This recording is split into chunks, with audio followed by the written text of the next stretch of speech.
Welcome, everyone.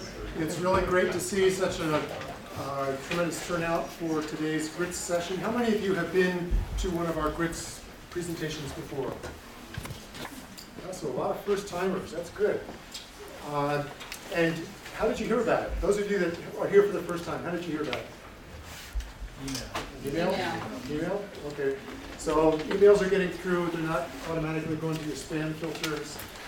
You haven't put us in your never look at these email folders. That's good.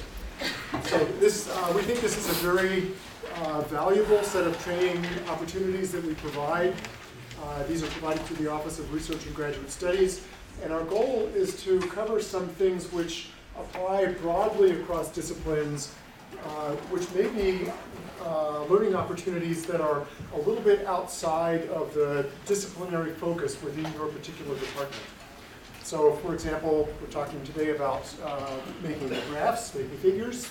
Many of you, probably most graduate students in most fields, will be doing presentations that might include graphs or charts at some point during your graduate program, or potentially during your career after you complete your graduate degree.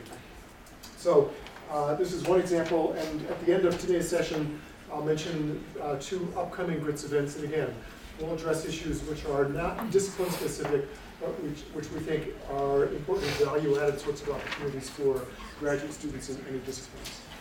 So our speaker today is Dr. Abby Benninghoff. Abby is a faculty member and associate professor in animal dairy and veterinary science. How many of you are from the College of Ag? Woohoo! Yeah. How many of you are from ADVS? Woo! Yeah. Okay. Get more here. They've had it before. Abby's research is centered on toxicology and cancer prevention, and you may notice that the refreshments we have today are considerably healthier than Blame me. What we provide, and we can thank Abby's influence for that. We want you to be healthy in mind and body, of course. Abby teaches 4 classes at the university, one of which is science communication. And again, presenting your data, presenting your figures is all about communication. So with that, I'll turn it over to you. Thank you very much. I'm excited to be here, and I'm excited to see so many students. Thank you for having me, and thank you for giving me an hour of your time to talk about a subject that some might think is a little dry, like making charts, big deal. It's something you have to do as part of your PhD or your master's degree, but it's not something that a lot of people get excited about. Well, actually, in the process of research, I think putting your data into a visual format is pretty darn cool, because that's where differences in treatment groups or responses in your target population, you start seeing those patterns come out. So my goal today here, the title for the session was how to make your graphs pretty or beautiful. In my mind, an effective chart is a beautiful chart. So I'm not here to teach you how to choose just the perfect color combination to make it pretty, but how to make your graphs effectively communicate your information. Now, in my head, and in talking with our sponsors today, we made this kind of a basic seminar. So this is the introduction to how to put your data into figures and how to construct those well. In the future, I could envision doing some more advanced presentations, maybe using infographics or how to handle big data. So if you're interested in that, please do let us know. Give us some feedback on this presentation so that we know how to best serve your needs in the future. So there are a couple seats up front if people are still looking for a place to sit down. So 3 essential steps. So I've given a version of this talk a number of times. In the summer, I give a couple of workshops, and one of those is giving presentations. And so I extracted from that workshop the elements on putting your data together in figures. But then I saw the title, and it was 3 essential steps. How can I distill this down into 3 essential steps? And I looked at my information, and well, really there are 3 essential steps that I cover using the right kind of plot for your data. Certain data belong in certain types of graphs, and we'll talk about that. That figures should elucidate information. I love that word, elucidate. It means make clear, bring to light your information, not obfuscate, which means you don't let your figure distort or inappropriately emphasize or de-emphasize information to make your hypothesis or the result you thought you were going to get more prominent. And then finally, applying principles of effective formatting. How can we make our graphs the clearest they can possibly be, both for a presentation format like what you're seeing today, a PowerPoint presentation, which you will generally give for your thesis defense, but also for publication. There are some things that you have to keep in mind that are a little different in putting your data together for a professional journal. Now, as a disclaimer, I'm a biological scientist, so my experience is in the life sciences. So some of these examples may feel a little bit out of your field. If you have a particular data set that you're having trouble figuring out how to display, and it's in a different field and you'd like to get some help with it, definitely contact me after the seminar, and I'll try and help you out with that. But generally, a lot of these examples, in my experience, comes from the STEM disciplines. So the first one, using the right kind of plot for your data. So we're going to go through a series of 7 or so different examples, kinds of plots. And these are, can I borrow your sheet for a second? Make sure everybody leaves with one of these sheets. I distilled this whole presentation into a front and back of a piece of paper, which would be really great. Tack up on your board so when you're getting ready to do your data, you can review this again. But these 7 different kinds of plots are shown on that handout. So, hey, figures. A lot of times, your figures are going to be in the form of a picture. Whether it's a picture of a plant species, cells grown in culture that you've taken images of, as we've seen here. A lot of that data is digital image in form.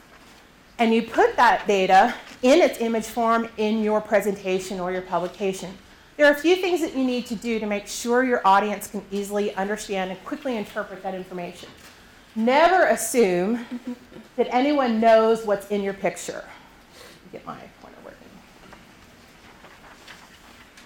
So you want to use arrows or markers to identify features that you're calling out. Now, this figure will have a figure legend. It's like a caption that explains what they're looking at. So you might put arrows or labels that point out specific features of your figure. This example over here, it's something we see a lot in the life sciences, is confocal imagery where we have different colors indicating different features within a cell. It's really important that you indicate within that image what someone is looking at. Including a scale bar.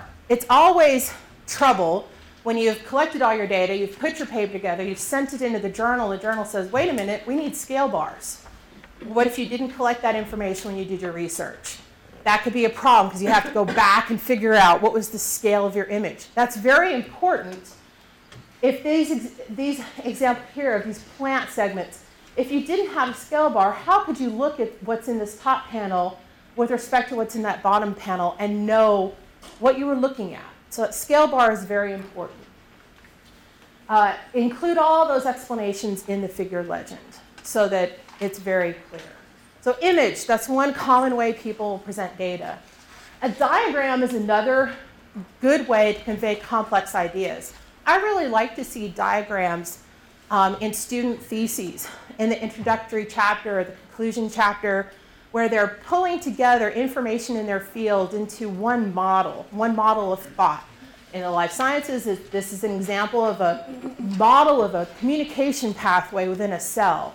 This might be a little complicated if you only have 10 or 20 seconds to talk about it, but if this is part of a paper, this conveys a lot of detailed, complex information in a really straightforward way. Of course, what do you see? A lot of abbreviations on here. This may not mean anything to most people in the room. You need to include definitions on these. So this works really well as an overview. What do you guys think about this slide? Holy cow, it's just a little bit much. I found this online. This is not an example from life science. It's showing the interrelationships between different commercial entities and Merrill Lynch and some of the power industries, so showing all these relationships.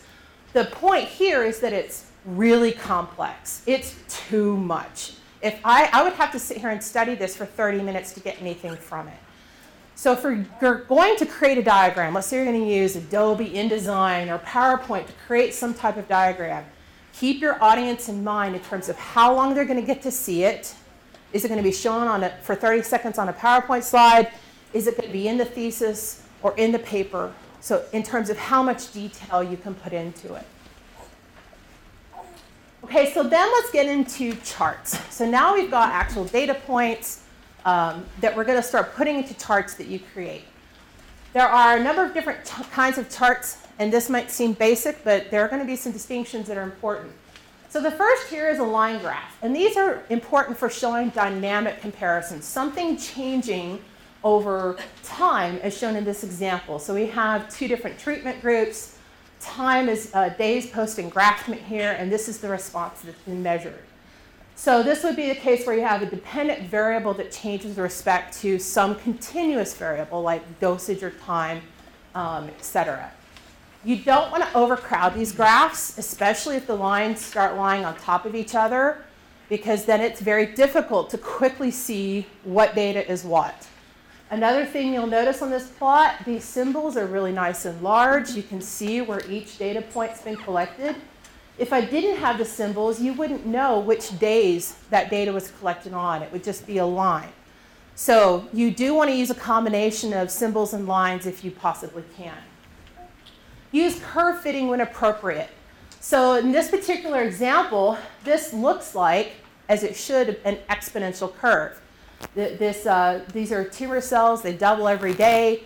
So their growth is exponential. I could have come in and fit this graph with a curve fit. How many people do curve fits in their analysis?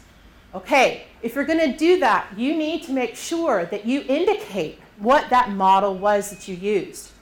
If you've made any adjustments to that curve fit model, is it a 4-parameter logistic? Did you keep the hill slope at 1? If I'm talking Greek to you, that's all right. But whatever changes that you've made or adjustments that you've made, that all has to be clear. And you might also indicate the goodness of that curve fit. What's the R value for that curve fit? Scatter plot is excellent for correlation. So these are most commonly made in 2 dimensions. Occasionally people will do this with 3 dimensions. But most of the time you see it here, as in this example here, where I have one response on the x-axis and one response on the y-axis. With a correlation, you'll definitely want to show that R value to indicate the goodness of the fit. This example is a linear regression, so that line is the best fit line. And you'll note I made it a color so that it really pops off the graph and it's very clear what that correlation is. You want to show the R statistic. Sometimes people will show a confidence interval. If you're going to do that, make sure that the confidence interval is distinguishable from that line of best fit. So sometimes people will use a 95% confidence interval. A bar graph is useful for subdividing and comparing categorical groups. So in this group, in this example, I have 4 different treatment groups. They're all distinct. And then I have my response. We prefer to plot these as vertical groups. The reason for that is that it's easier for the eye to see the pattern of response when they're vertical. You can see that magnitude of response a bit easier when they're vertical. Now, I will talk about exceptions to every rule. So there are exceptions, and I'll talk about an example where a horizontal bar graph works better. You use this if there's no continuum of data points. So I have an example in the back. I see this when I review papers. So even professional scientists who've been in the game for a while make this mistake. So on this side, I have a response. This is a bar graph. And the person who put it together as if it was categorical data. So we have response, let's say these are concentrations, so 2 nanomolar, 10 nanomolar, 50 nanomolar, and 100 nanomolar. And then this is our response. And I drew a little line here to help you. When you look at this, it looks like a linear response. The trend looks linear because of the way the data has been displayed. But the challenge with a bar graph is that the bars are equidistant apart, regardless of whether there's an equidistant relationship in these categories. So if this is 2 to 10, well, that's a 5-fold difference. 10 to 50, that's another 5-fold. But 50 to 100, that's a 2-fold difference. So by using a bar chart, we've actually distorted the apparent relationship. The data is not inaccurate. It's the way it's been presented is distorted. So if we actually put this on this proper plot, so we actually have two continuous variables. We have a response and we have a concentration. This is what the data look like. And it's a much different relationship. A really strong initial response that plateaus. So it's definitely not a linear response. And it's very important, if you don't leave this room with anything else, it's very important that you pick the right graph for the kind of data you have. And this is not something that anybody taught me when I was a brand new graduate student.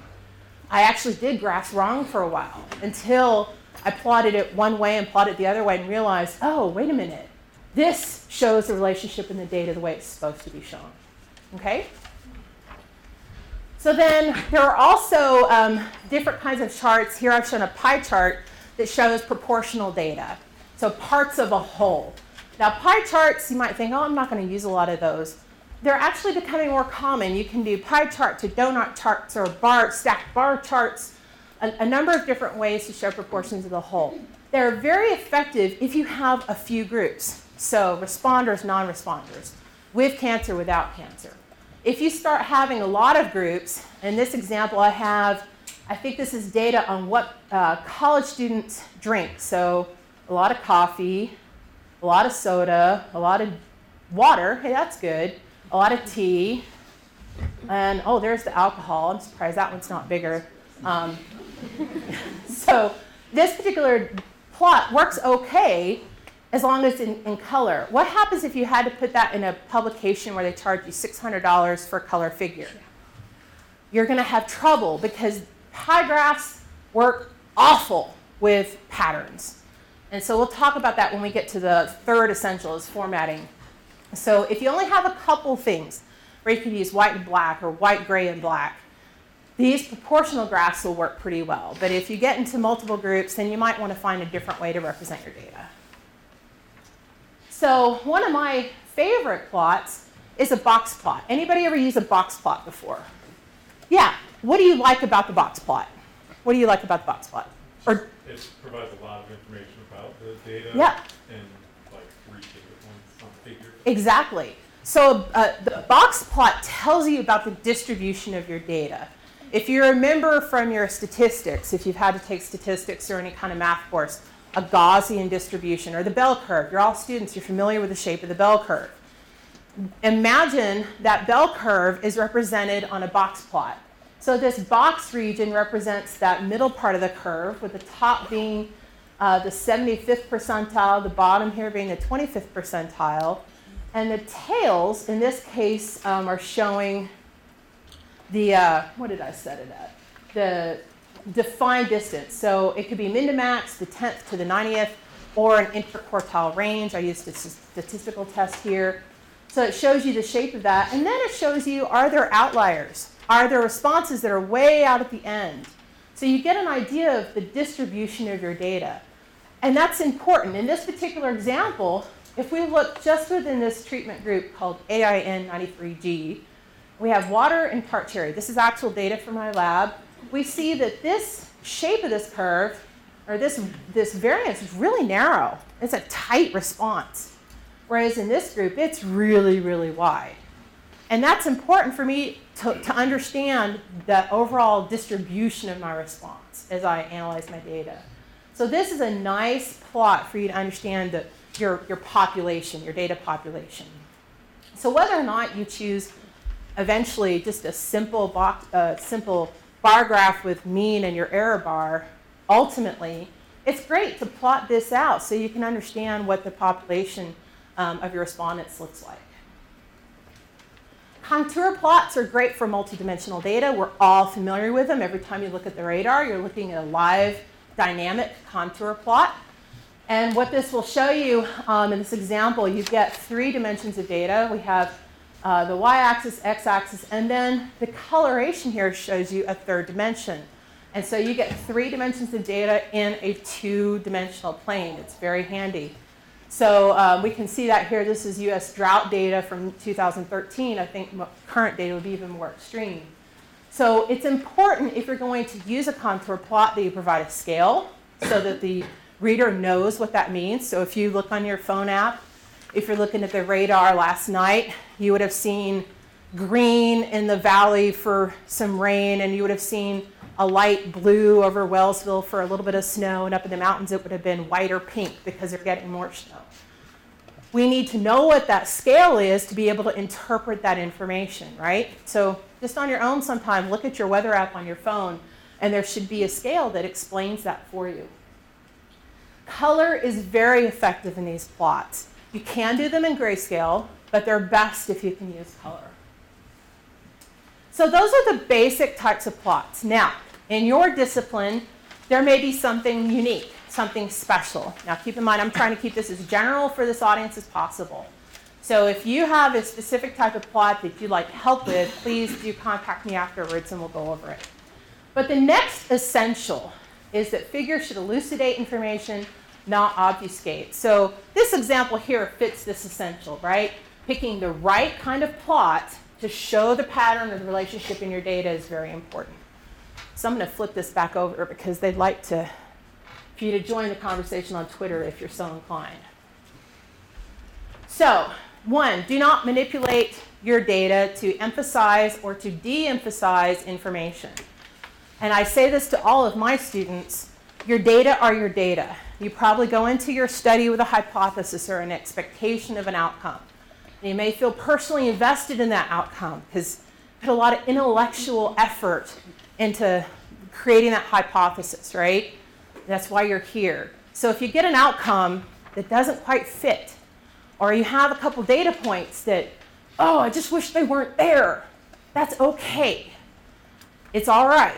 Disproving your hypothesis is as important information as proving it correct, okay? So learn this mantra, your data are your data. So you don't want to start manipulating things to try and show something that's not really there. So these first examples talk about manipulation of the scaling of the figure, or way the data is shown to try and suggest or emphasize certain relationships. So in this first figure, I took some data from my lab. This is a figure one of my students put together, and it's a nice similar proportion graph. And we can see that in this response, over time, the body weight increases, and this is in a mouse study. But if I really wanted to say that that rate of increase was high, if I was trying to emphasize that it was a fast gain, I could try and compress my axis here and make it look really short. Make it look like it was a higher rate than it really was. It's not technically wrong. The data in here are the same XY values as in the other plot, but it's a manipulation towards an end, okay? So try and avoid this if you can, because it's just misrepresenting the trends. Another thing that can happen are people who change the response axis. So in these graphs, the response here is shown on the Y. And on the leftmost graph, I start at 0, go up to 40. And I have a bunch of bars. And this is a nice, well-designed figure. But over here, what if my hypothesis was that there was a big difference between the males and the females in this one group? Well, I could come in here and start my axis at 18, which is really right up at the midpoint of the left graph, and end at about 20 or 30, I guess, is where I ended. And that'll really pull and expand that out and magnify the differences between those groups. Well, that's a problem because it now makes this look really big, like a really big difference. Now, sometimes if you plot out a graph, you end up with all your data points way up here at the top where you really can't see any differences. Starting a graph at 0 is important. And sometimes you'll want to zoom in, but you want to give the reader a cue that you've done that. And the trick to that is using an axis break. So if this is your graph, start at 0, but come in here and put some railroad tracks. And the software I'm going to recommend today to you will do that. And then start at 20, 40, whatever. So that's a visual cue that this is a non-standard axis. So So it's okay to zoom in a bit if that's what's necessary to show relationships. But you need to communicate that to your reader by breaking your axis, okay? Including or excluding data. So this is a topic that deserves, a lot of attention in your research ethics courses, and I'm sure it's covered there. But it also deserves a comment here in terms of putting your figures together. If you're putting your data plots together, so you're using a box plot that shows outliers, or in this case is a scatter plot that shows a set of 4 data points that look really different from the rest of them. Don't just look at those and say, hey, they don't fit with the pattern I was looking for. I'm going to take them out. So you can't take data out arbitrarily because it doesn't fit your curve fit, or it's an outlier on your box plot. You also can use your charts to help you diagnose potential problems in your data. So let's take this first one up here. We have a data set. I've colored these 4 data points in blue. And if I'm looking at this, if I exclude those 4 data points, wow, what looked like a inverse relationship is now gone. So is there a relationship there or not? Well, maybe I need to go back to my lab notebook and see if there's anything about those 4 data points that's unusual. Did an undergraduate student collect them? Were they left out of the refrigerator? Did somebody spit in a test tube? If you have those notes, which hopefully are keeping really good notes, you can look at those and say, is there anything wrong about these data points that would justify me excluding them? The only way you could is 1, consulting with your major advisor, and 2, having a good rationale rooted in your lab record keeping or in your research record keeping that's sufficient justification. But these tools can help you diagnose that. So I'm not saying whether these should be included or not. This is made up data. But if I saw this from a student's report, I said, let's go look at this. Let's go investigate just a little bit to make sure we're confident in that data. Another thing that we want to do is not massage line fits or change parameters in your analysis post hoc or after you've already collected all your data. Before you start collecting your first data point in your proposal for your research, you should have a plan for how you're going to do your analysis. That includes a description of your statistics. It also includes a plan for any curve fitting, because that's part of your analysis. So if you propose to do a 4-parameter logistic curve fit, you don't necessarily go up and change it to a 3-parameter so that you can get a line for this group of symbols up here. There's no curve fit for that group. It's scattered. There's not a sigmoidal response here. So in this right-hand panel, I switched from a 4-parameter to a 3-parameter so I could get some semblance of a curve fit. There's no justification for that. So you don't go making changes post hoc to try and get the best possible curve fit to fit the data you've collected, okay? Then presenting figures together. So sometimes you're going to have a multi-panel figure. Surely you've seen that in some of your publications where you've got 2 charts plotted next to each other. Well, depending on how those are presented, you can see different relationships in that data. So on this example, we have a control and a treatment group. And you can see our control response is about 4, and our treatment is about 5. And these animals were provided water. We did another set of animals in the study that provided green tea. And they also had a control group and a treatment group. Now, the way these 2 plots are presented next to each other, it doesn't look like there's any difference between water and green tea if we look at this red line. But whoa, this axis only goes up to 5. So it's very important, if you're presenting the same kind of data from the same experiment, that you use the same scale. So I redid this panel with the same scale as the leftmost graph. And you can see by following this line that actually the response in both the control and treatment groups were lower in the green tea animals than they were in the water. So that's an example where using the same scale is really important for data that are meant to be compared to each other. Another thing that this presentation style suggests is that if I were going to analyze this data what kind of t-test? It would be a student's t-test, right? But really, how many people have had statistics? Anybody? Okay, half the room. Good. We'll find out if it's worth anything. If I'm testing both control and treatment, and then water and green tea, what kind of study do I have? What's the study design? It's a 2x2 factorial, which means what statistical test should I really use? An ANOVA. What kind of ANOVA? A two-way ANOVA, exactly.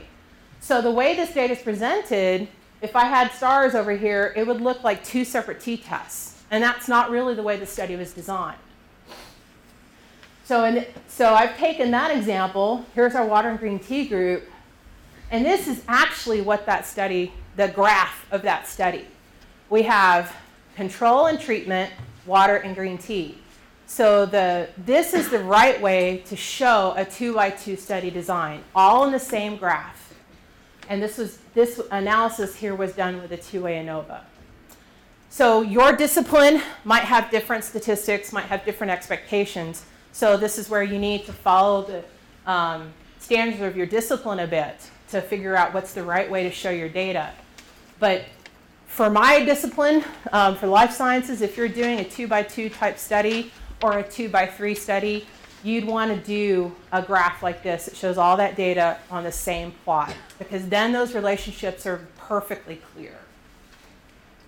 The other thing that we can note is if we plotted the data like this and did our stats with this 2 t-tests, we'd miss the most interesting observation, that the response to green tea was lower. So in this case, there's a main effect of green tea. They're both lower. So how you plot your data can obscure or obfuscate some of the key, most interesting observations out of your research. Okay, then we want to apply principles of effective formatting. So this is making your graphs look clear, look pretty, and convey the information, knowing that you're going to put it on a slide and that you're going to put it in a publication. And when it gets put in that publication, if your journals are anything like mine, they get shrunk. Little tiny postage stamp figures. So you have to plan in advance for that.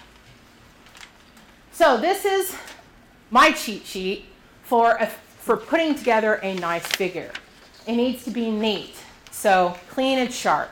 No fuzziness. That means when you make your figure, you need to export it with high resolution so that it's not fuzzy around the edges. Your journal will require that, so you better learn how to do it now. It needs to be readable so that the eye can discern important information quickly and easily. When I sit down to look at a scientific paper, I'll pick the paper by the title. I'll decide whether to print it out by the abstract, but then I go straight to the figures. I never start reading from the introduction. And then I'll look at those figures, and I'm hoping that they're designed well enough that I can understand what was done and the major outcomes from those figures. So they need to be very, very clear. Also keep in mind when you're presenting your thesis or your dissertation research, each slide, you might only have 20 seconds or 30 seconds to cover that information. That means that someone sitting in the back of the room has to quickly understand that information from a figure that's only up there for half a minute. So it can't be overly complicated. The font needs to be large enough to read, well placed and limited. You don't put a lot of text on these figures. Your figure legend shouldn't read like a sentence. Or the chart legend, I mean, shouldn't read like a sentence. The font should be sans serif, without little frills. So Arial, Helvetica would be my 2 recommended fonts for any figure you put in. Avoid Times New Roman. That's a serif font. That's great for reading on paper, reading out of a novel, reading out of your textbook. But for any figure you put together for a presentation or publication, you want to use a sans serif font. The size needs to be appropriate so that when it's shrunk down for publication, it can still be read. Way to do that, make your figure, make it postage stamp size, print it out, and take it to someone my age or Dr. Inoue's age and see if we can still read it. I often have to do this thing where I look at it without my glasses. But you want to try it out because The journals will make those as small as they can because paper costs money. The space in the journal costs money. So plan ahead. Aesthetics. You want to be balanced in your graphs. So if you're doing multi-panel graph, you want to make those two graphs the same size. Use the same colors, the same widths for your axes, for the borders around your bars, for your symbols. Make them nice, well-balanced, and pleasing. You also want to make sure that the eyes are drawn to the most important information. So this particular example is one from a paper of mine a few years ago. I have it here in color because I made a color version. I wanted people to quickly see relationships amongst the symbols. So I included these dotted ovals to show those relationships very quickly so people didn't have to hunt for it. So if you can put an aid on your image, an arrow, a circle, something to indicate the relationship you're trying to highlight. Maybe it's a statistical relationship where you put a bar showing which two groups that your little asterisk refers to. Those kind of visual cues can be very useful. Color, we'll talk about that. You want to use color that's pleasing to the eye, that distinguishes content. Do not put red and green together because a large portion of men are colorblind and they wouldn't be able to distinguish them. You also want to avoid icky color combinations like flamingo pink and chartreuse. I mean, it's just nothing's ever going to work well with that. So trust the primary colors are really good. So if you're going to do color, make sure it's a nice set of colors. And then consistency. Make sure the stylistic scheme is consistent amongst graphs. Easiest way to make this happen is to develop a scheme that works well for you and stick with it. Create a little template for yourself and use that over again. So this is a lot to take in. Let's kind of step through it with some examples. So this is a poorly formatted graph. I made this ugly on purpose. So let's count the problems. One, there are no units. So I've got my independent, my dependent observations here. I don't know what the units are. The scale isn't appropriate to this data. So the largest data point is what, about 1,000? And I've gone a graph all the way out to about 2,000. There's not necessary. The axis error bars and bar outline thickness are not consistent. So we have thick axes, thin borders around my bars, and thick error bars. It looks disheveled. The font on this axis is too small. I bet folks in the back can't read it. This is CBEAD. The axis title fonts are uneven, so this is smaller than this one. The dependent and independent variables, hopefully you caught that, they're on the wrong axes. So that's something you hopefully learn in grade school. This axis here has a whole bunch of minor ticks that aren't useful. You don't need to crowd things by putting all those minor ticks in. On this axis, we have too many labels, and they're odd. 0 to 150 to 300 to 450. That's kind of weird, right? It's not 150 is not a usual unit that we use in a scale. Usually 100, 200, even. Another problem here are the patterns. The person who made this tried to distinguish these different bars, but these patterns are pretty obnoxious, especially if you reduce this image. It's going to be really hard to distinguish whether this is gray, what that really is. And then also the categories here are not in any useful order. The order in which you present your information is important. So let's talk about how it can be better. So this is a version of that shown in the way I would potentially put it together. So we have our dependent and independent. We have our data in a nice consistent order, A, B, C, D, E. You'll notice A is white. I personally like to make that first bar always my reference or my control, the normal group, whatever I'm comparing back to if I've got data. Your time zero or your zero concentration. And I like to put that first so that I can compare back to it. That's the standard in my discipline in the life sciences. In your discipline, it might be a little different. I have talked to some individuals who put their controls on the right. But whatever you do, you want to make sure you're adhering to the standards of your discipline, that you're meeting the expectations of the people who will be viewing your work to make it easy for them to understand what you're showing them. Another thing that I've done here, I've mixed shades with patterns, and there are only 2 patterns that I personally like. And that because they shrink down okay, and no matter the height of the bar, they work. And that includes these diagonal stripes and horizontal stripes. So it's very easy to clearly see the differences here between these bars. I also made the axis titles the same size and font, and these fonts are about 2 notches larger than the numbers. Another thing, we've changed the scale, so now it's 0 to 1,000, so I don't have all this wasted white space up here, up to 2,000 is on the original plot. And I got rid of all those minor ticks. They're not useful. It makes it crowded when you put those in. So let's see if I've missed anything. Yeah, independent variable. The treatments are on the x-axis. Dependent variable on the y. Use solid fills and big patterns. Use larger fonts for the titles, smaller for the labels. Be consistent in size. This scale is more appropriate. Don't use minor ticks. There is an exception with the logarithmic scale. I'll explain in a bit. Use the same thickness. So you notice this outline here, this outline, the axis, the ticks are all the same thickness. It's neater that way. And then order your categories so your information is easily interpreted. Okay? Whatever that common order is for your discipline. Keep the figure looking clean and easily readable. So how many use Excel as their primary program for making charts? Just go ahead and admit it. Raise your hands. Okay, don't. You'll find that it's very, very difficult to follow all these suggestions if you're using Excel. Now, Excel is a great program for spreadsheets. I use it every day, but it's not optimal for putting together high-quality figures.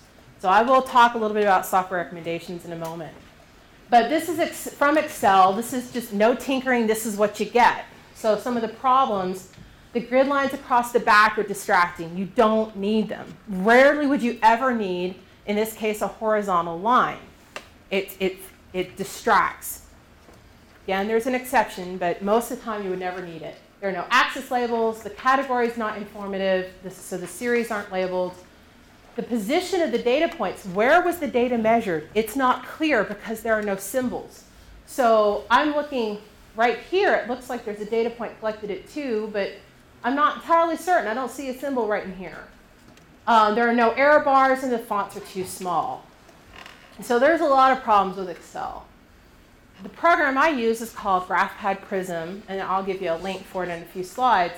But I use that program to make a new version.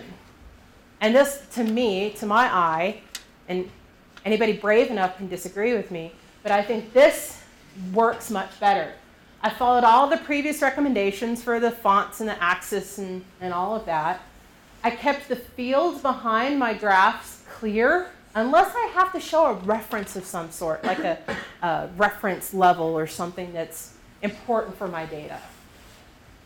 I use big symbols, so it's really clear when these data points were collected. I use shading to distinguish the 2 groups with a legend that tells me which is which. The first data point for this particular set, you'll notice it's right at time 0. And what I've done is I've offset my axes so that there's room to see that particular data point so it's not right on top of this axis. That's a trick that my program does, and it's really useful so that it's clear when a data point is right on 0. Now, these are some examples of poorly formatted graphs. I went online and just a few years ago and found them. You'll see here we have problems with contrast. These colors are difficult to see on the blue background. The symbols are too small. And some of the colors are a little too close. There's a red and there's a green right on top of each other, and that's difficult to see. This is a graph. For some reason, someone made a ribbon 3D plot. Using fancy formatting to make your data look better just hides the relationships in your data. It just hides your data, obfuscates your data. So this is poorly done. You can't really see for February, for example, the relationships amongst these 4 different things that are being compared. This particular plot, the major problem here is the red and green, the lines across the back. These too many of these labels here. You can easily do 0, 0.4, 0.8 and have fewer labels. You only need about 4 or 5 on your axis to make the scale clear. How many people like 3D graphs? There's a 3D temptation. When Excel and PowerPoint came out, everybody was excited about all the 3D tools and using the shapes and things to make things look cool. Don't fall into the trap. Unless your data is truly 3-dimensional in nature, you don't need to try and make your data 3D. So you don't need to do a box for a bar chart. It makes it overly complicated and makes comparing the relationship a little difficult, because now you have to figure out the midpoint of the top of that surface is actually the top of your box. It's just difficult to easily understand. This particular example, there is data for this red group that's hidden behind this response right here that I can't see. So now I've actually hidden some of my data, and that's not helpful. Same here with this particular plot. It's very difficult to look at the relationships for all of these 3 different dimensions. So avoid 3 dimensions. There are lots of other ways to show that information. 3D does work. Some fields need to use 3D. These work because they're 3 dimensions that are clearly labeled. There's a reason for it. Actually, these are 4-dimensional data points or data charts, because we have the 3 different an XYZ axis, and then we have color for both of these graphs. So it's actually showing 4 levels of information in a fairly effective way. So if you are going to use 3 dimensions in your data, you want to make sure that your axes are very clear, that you're not, this chart, I don't know what data is being presented here, but you can see all of the data points. This particular chart, they've oriented the axes so you can see the key comparisons with the red peak here and the blue trough. That's the key comparison. So they've made them work for their purpose. So this is an exception to the rule. Sometimes, if your data calls for it, you can use 3D. So exceptions to the rule. Sometimes breaking one of those rules is necessary to make your figure easy to understand. In this example, where we have stacked bars, and it's a really wide graph. We're showing multiple years from 1953 to 2007. And because of the width of the graph, having reference lines across the top, or hidden behind the bars you'll see, is helpful for understanding how tall these bars are here. I might also argue one could repeat these numbers on the far side if you wanted to. But this particular example works. Another example here, this is showing temperatures, departure and temperature from 1961 to 1990. So it has 0 with a horizontal line across here, which is important for showing that reference for this period of time from 1000 to, relatively recently. The northern hemisphere was cold, so that it was relatively cold, and then recently it's warmed up. So having that horizontal reference is important for interpreting that data. Now, these 2 examples have other problems with them, which hopefully you can figure out now that we've talked about some of those issues. So the size of the fonts, some of the color choices, there are some other design elements. But these are good examples, for example, of showing when a horizontal line can be useful. I talked about avoiding minor ticks. The exception is when your axis is not linear. So sometimes we need to use a logarithmic axis or a log2 axis to compress our data or show relationships a little differently. If you're going to do that, you want to use your minor ticks as a visual signal to the viewer that that's a non-standard axis. So this particular data set, if we look at this control response, it's about 3,000 or 4,000. Our top out response here is 10 to the 7th. So there's a 10,000-fold difference between this white bar and that black bar. But if I didn't have those minor ticks and somebody wasn't looking really careful at those labels, they might miss that. So you need that visual cue in there that your axis is not the standard linear axis. Then horizontal graphs. You might remember that I suggested vertical graphs are really useful for categorical data when you want to see the relationships. The eye can just see it better. But sometimes a horizontal graph works better for you. This is a great example from the American Cancer Society showing leading causes of cancer deaths for men and women. The 0 here is right in the middle, and you can easily compare men and women on either side and see the relative differences in risk for men and women for these different cancers. This particular graph wouldn't work vertically. You wouldn't be able to make that quick comparison if it was vertical. So this is an exception to that rule that works. Now color. You definitely want to use color in publications if it's free. If not, you want to switch to black and white. So you can use different shading, lots of contrast to try and, if you're having to use black and white. If you're choosing color, make sure that the colors work well together. Avoid red and green. You might need to make 2 versions of your figures, one for your presentation, one for publication. And now I'm going really fast because I'm going to run out of time. Lots of good information here, though. Some figures will look fine either way. Some figures clearly work better in color, so these groupings are easier to see when they're in color. And some figures require it. So these are some chemistry diagrams. This is some big data in a heat map style. If you made in black and white, you couldn't interpret your data. So know in advance when you're going to have to use color and plan for that because you'll incur publication charges depending on the journal that you're submitting it to. So multi-panel figures, we talked about making them nice and balanced. This particular figure, the graphs aren't lined up. We clearly have the same groups in the 2 figures, but we have different color schemes. This one has a title, this one doesn't. There's a lot of things that aren't parallel in their design. So we can easily fix that in this example. We only show the legend once because it's the same groupings in both figures. We have the graphs matched in size. So now this is a nice example of parallel graphs in terms of their design. They fit together well.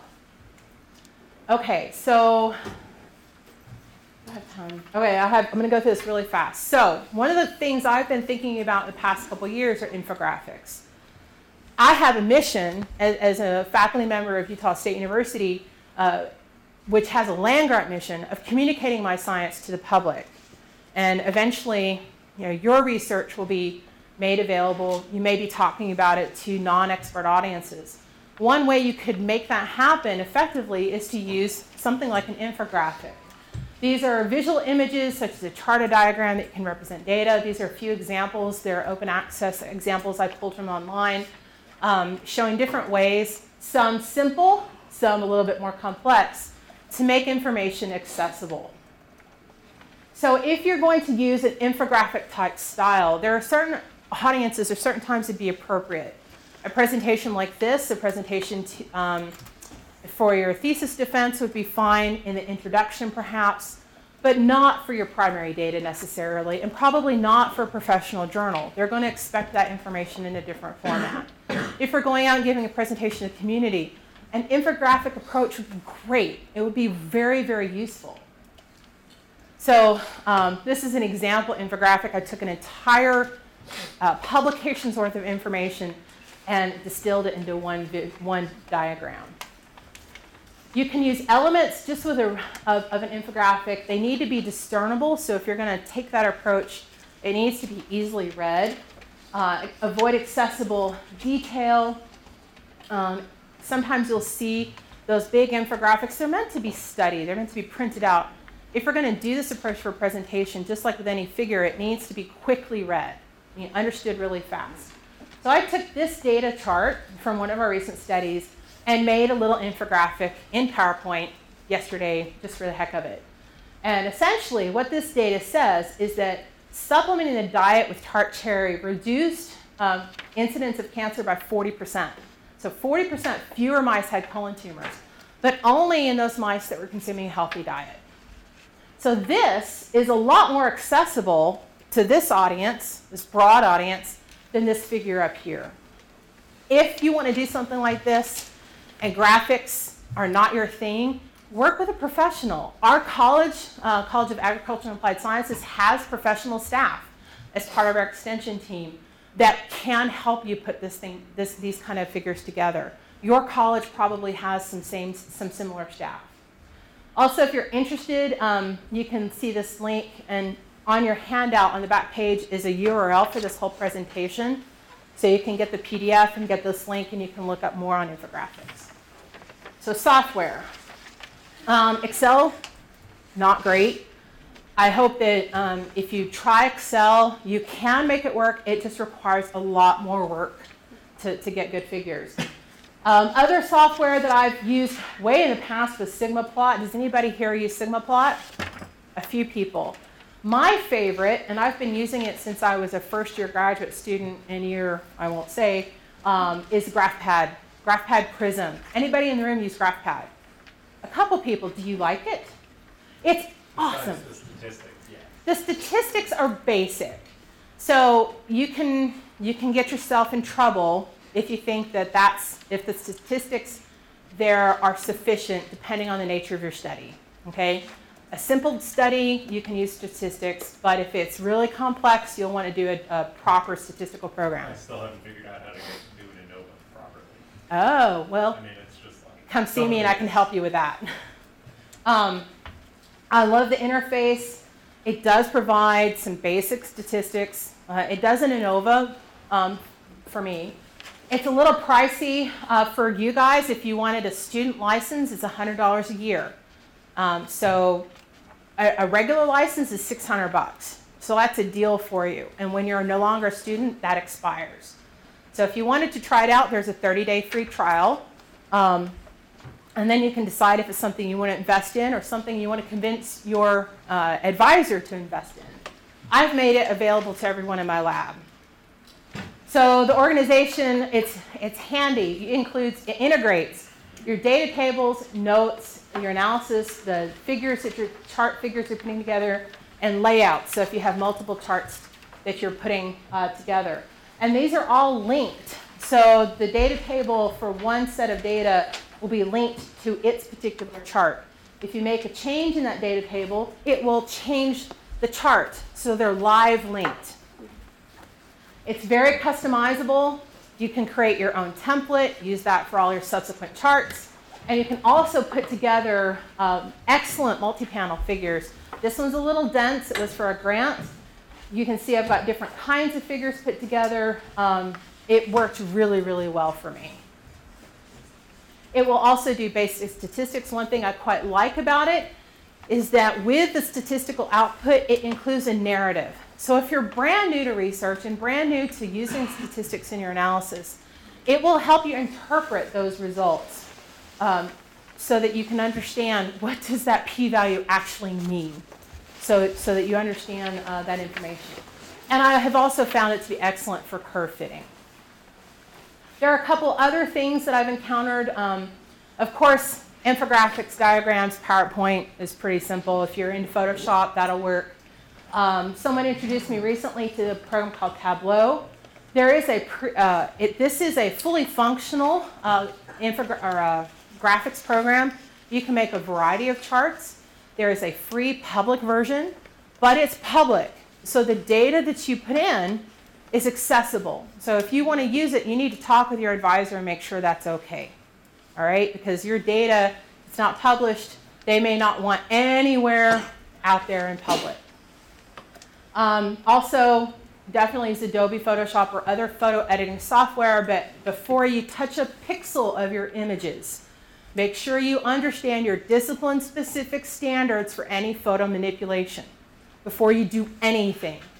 Because some disciplines, such as mine, have very strict rules about any kind of photo editing, what's allowed and what's not allowed. Okay, so I'm technically out of time. I have a few more slides. Dr. Inouye, should I continue through these or shall we wrap up? Why don't we see if there's questions first? Okay, let's take some questions. Yes? I just wanted to throw out there, you didn't mention the program R for For graphing the statistics, specifically for the graphing. I have never used it. So, Fabulous, and it's free. but is it command line for graphing? Yes. So that's why I haven't used it. There are great tutorials out there, and if you're in the College of Education and Human Services, I'm the person that can help you with it. Okay. So there are other softwares out there. This is my favorite. I don't know R. I wish I did, but I've decided I'm too old to learn new things. Some of my students use R for statistics. But yeah, if you have other suggestions, feed them back to me and I can add them in. But yeah, R is one. Any other questions? Before we lose anybody else, I know some of you have to go other places. There might be classes you have to go to. There were a couple of announcements that I wanted to make on upcoming events, and then we'll turn it back over to Abby for other questions. There is a presentation today here in the library on how to prepare for oral comprehensive exams. How many of you anticipate having to take an oral comprehensive exam before you get your degree? Well, Dr. Leafoot is an alum from Utah State University. He's offered to come and give this talk here. It's meant for both students and also for faculty. So that's one thing you might think about. And then we have 2 upcoming grit sessions. One in February, effective use of the library. That's not really the subtitle, I added that myself. And then one in March on effective slides and posters, which clearly would be a very nice follow-on to what Abby talked about today. I want to say one other thing. When I met with Abby about this presentation a couple of weeks ago, I mentioned that in my view, simple is better. And I think Abby has made that point a couple of times. You never use a 3D graph if you don't have to. Simple is better. You want something that somebody can look at quickly. You want a clean graph. When I think of simple and to the point, I think of haiku. So this is what I wrote standing listening to Abby. Convey your idea. Elucidate. Do not hide.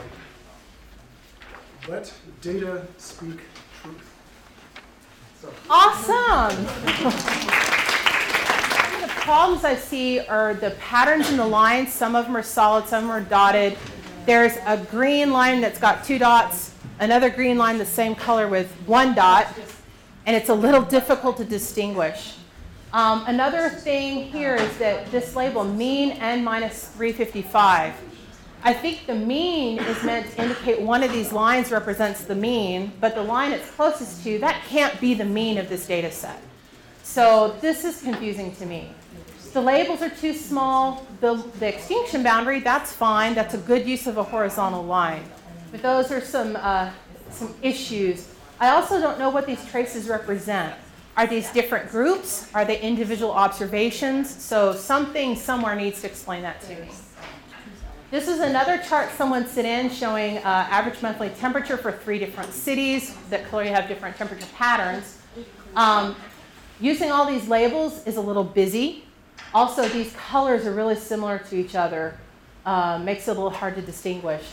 So I figured out what those data points were from the graph and recreated it following some of the suggestions that I've made today. You can easily see the 3 different patterns. The labels here are very clear. I offset the axis so that it was clear 1 fell on 1 here. So this is just a redo of that particular data set. It's, I think, cleaner. Then this one had a lot. The grid behind was difficult because it made it difficult to see the relationship in this data. One thing here we really hadn't talked about was the scaling of the graph. We have 0 to 9 and 0 to almost 9, and this scale is wider. So this is a kind of a landscape graph. And it's difficult to tell, but this particular relationship here, when I extrapolated that data, it's a 1-to-1 relationship. So it should be on a 45-degree angle if it has a perfect 1-to-1 relationship. By making this a wide graph, that kind of hides that pattern. The fonts are, I would choose a different font, use that sans serif font, and make the symbols bigger. So how does this look fixed? This is how it looks fixed. So it's very different, right? I shortened up some of that information. I assumed that these lines were regression lines. I'm not sure because those data points were so apparently perfectly linear. But assuming that those were regressions, I put the R values here, and I use different color and large symbols, and you can see now that this is that one-to-one relationship, and it just shows that pattern better in that example.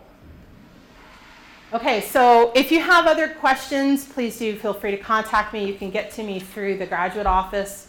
I'd be happy to help you out. And thanks for sticking around a couple extra minutes. I always go long on these presentations. Thank you.